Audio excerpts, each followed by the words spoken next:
दिया है। पहले ईसाई मिशनरी जब इस देश में काम करती थी तो पहले धर्म परिवर्तन करते थे, नाम बदला करते थे। अब वो लोग भी सतर्क और सावधान हो गए। वो लोग अब नाम नहीं बदलते, क्योंकि नाम बदलेंगे तो लोगों की आंख खुल जाएंगी, अरे हमारे इतने भाई कन्वर्ट हो गए, ईसाई बन गए।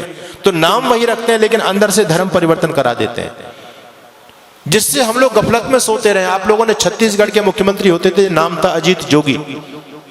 नाम सुनकर के आपको क्या लगता है जी, कौन होगा? अजीत जोगी। आपको लगेगा कि हमारे आदित्यनाथ योगी का ही भाई होगा अजीत जोगी को। नाम हिंदुओं जैसा उस व्यक्ति का, लेकिन व्यक्ति कौन था? ईसाई, पक्का ईसाई।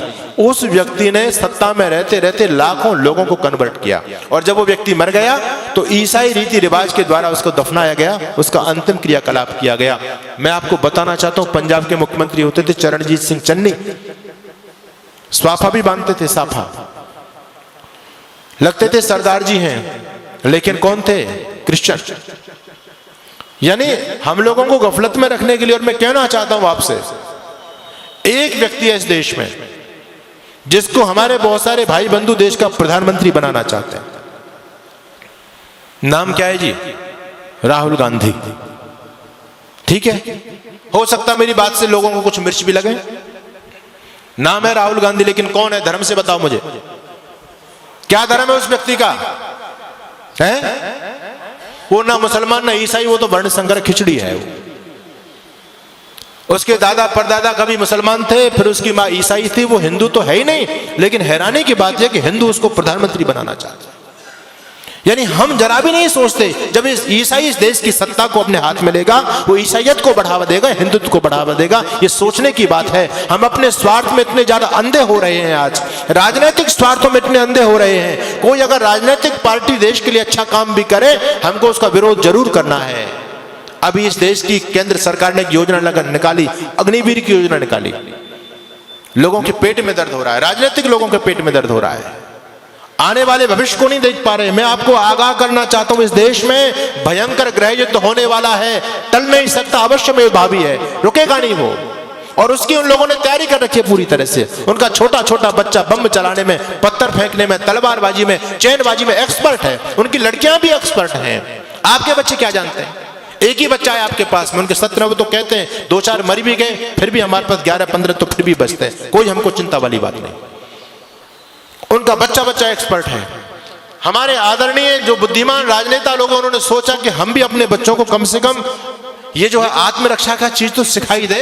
जब देश के हालात बदलेंगे तो कम से कम स्वयं की रक्षा कर पाएंगे, अपनी बहन बेटी अपने बच्चों की रक्षा तो कर सकते हैं वो लोग। इसके लिए अग्निवीर योजना चलाई गई कि हर एक बच्चे को सैनिक शिक्षा दी जाए। अच्छी योजना है, इसका विरोध नहीं करना चाहिए, इसका सम्मान करना चाहिए। हर बच्चे को ये सैनिक शिक्षा मिले, क्योंकि आने वाला समय बहुत भयंकर है। आपके घर में लाठी तक नहीं है, आपका बच्चा कुछ जानता ही नहीं है, आप कैसे उन विधर्मी लोगों से टकराओगे? एक सज्जन कहने लगे, अब हमको AK-47 रखनी पड़ेगी, बंदूक रखनी पड़ेगी, भाला रखना पड़ेगा, अपने घर में फरसा रखना पड़ेगा, लाठी रखनी पड़ेगी। अरे मैंने कहा, इतने हथियार के नाम तुमने गिना दिए, इन हथियारों को चलाएगा कौन? कोई चलाने वाला है तुम्हारे पास में? एक बच्चा है, उसको हमने क्या बनाना चाहते हैं? उसको DM बनाना चाहते हैं। वो लोग कहते हैं हिंदू इतना मूर्ख प्राणी है धरती पर, एक बच्चा करके अपने बच्चों को DM बनाना चाहता है। हम 17 बच्चा पैदा करते हैं, इस देश का PM अपना बनाएंगे। जिस दिन इस देश का PM हमारा बन जाएगा, DM कुछ नहीं बेचेगा, शासन हमारे हिसाब से चलेगा। क्या लोगों की योजना है? हमसे ज्यादा सोच रहे हैं वो लोग। आप एक बच्चा करके उसको सरकारी नौकर बनाना चाहते हैं, और वो 10 बच्चा पैदा करके सरकारी अपना बनाना चाहते हैं। बताओ किसकी योजना में ज्यादा दम है? हम तो कहीं नहीं ठहरे उनके सामने। उनका इतना समर्पण देखो। आपको मैं धन्यवाद करूंगा कि आज हमारे नौजवानों की संख्या है, यहाँ बच्चे भी आते हैं, बहुत कम उपस्थिति में आते हैं, लेकिन उनकी मस्जिद के अंदर आप जाकर के देखो कितने नौजवानों की फौज है वहां, क्योंकि वो उस काम को कंपलसरी समझते हैं। हम इस धर्म कर्म को, सत्संग को कंपलसरी नहीं समझते। हम तो ये समझते हैं ये हमारे काम का, बच्चों का क्या काम है इसमें, स्वयं हाथ हिलाते हुए चले आते हैं। लेकिन वो लोग सारे के सारे समर्पित है अपने मिशन के लिए। इसलिए मैं आपके बीच में निवेदन कर रहा हूं, भयंकर आंधियां चलने लगी हैं, ज्वार को पैदा करो। मैं तो एक बात कहता हूं साहब, अब भाईचारे की बात बंद कर दो। अपने वजूद को, अस्तित्व को बचाना चाहते हो तो अब कट्टरता अपने अंदर पैदा करो।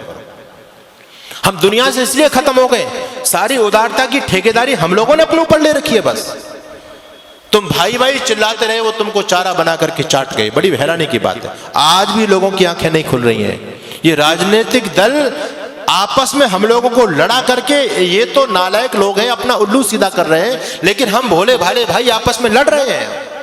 उनके षड्यंत्र को नहीं समझ पा रहे हम पूरी तरह से। आप लोगों को अभी उदयपुर में जो हुआ, एक केवल ट्रेलर देखा है, फिल्म चलनी बाकी है। द कश्मीर फाइल आपने देखी है, ये 30 साल पहली घटना है।